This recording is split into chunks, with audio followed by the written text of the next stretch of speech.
Alright mga amigos, dahil nga po sa patuloy na pag-iwas ni Saul Canelo Alvarez sa mga malalaking laban na gustong makita ng mga boxing fans tulad ng paikipagtoosanan ni Canelo kay David Benavidez at kay Terence Crawford, hindi na nga po nakapagpigil pa ang dati niyang promoter sa Golden Boy Promotions na si Oscar De La Hoya. Sa sobrang inis nga po ni Oscar De La Hoya dahil sa pagiging cherry picker nitong si Canelo, namura tuloy siya ni Oscar De La Hoya. Panoorin po mga amigos.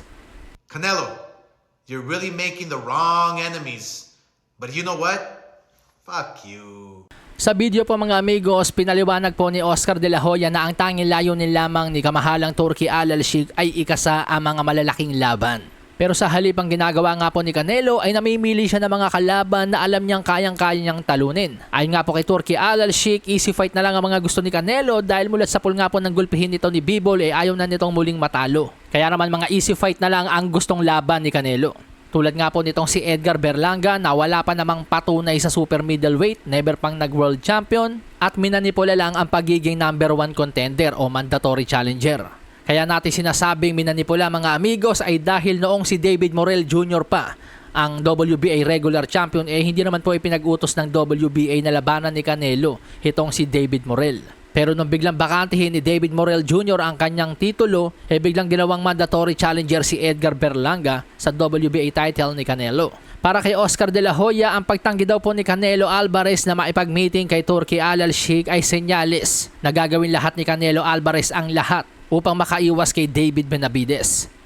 And it's all because he will do anything not to fight David Benavidez. Malamang nagtataka kayo mga amigos kung bakit David Benavidez yung binanggit ni Oscar De La Hoya, hindi Terence Crawford. Sa akin palagay po mga amigos, yun po ay dahil alam po ni Oscar De La Hoya na once na maikasa ni Turki Al Sheikh yung Canelo versus Crawford, alam niyang kasunod na rin talaga nun yung Canelo versus Benavidez. Dahil nga po ang layunin ni Turki Al Sheikh, alalahanin po natin ang ikasa ang mga malalaking laban na may public demand.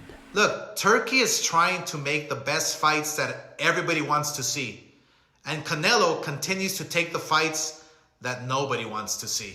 Samantala sa iba pang balita mga amigos, ayon sa Combat Sports columnist na si Kevin Ayole, malamang sa malamang nalugi daw po ng 10 milyong dolyar ang Crawford versus Madrimov na ginanap sa Los Angeles BMO Stadium. Libo-libo na nga daw po ang ipinamigay na tickets pero makikita pong marami pa rin bakanting silya sa mismong venue.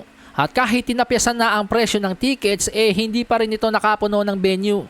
Ayon daw po yan sa several sources ni Kevin Ayole. Pero parang medyo mahirap paniwalaan itong sources ni Kevin Ayole mga amigos dahil nakita naman po natin kung gaano talaga karami yung nanood ng laban ni Terence Crawford. Kahit nung nag-wrap na po si Eminem, makikita po natin na talaga namang hindi mahulugang karayom yung venue. Malasahin ang baraha, patunayan mo sa akin ha.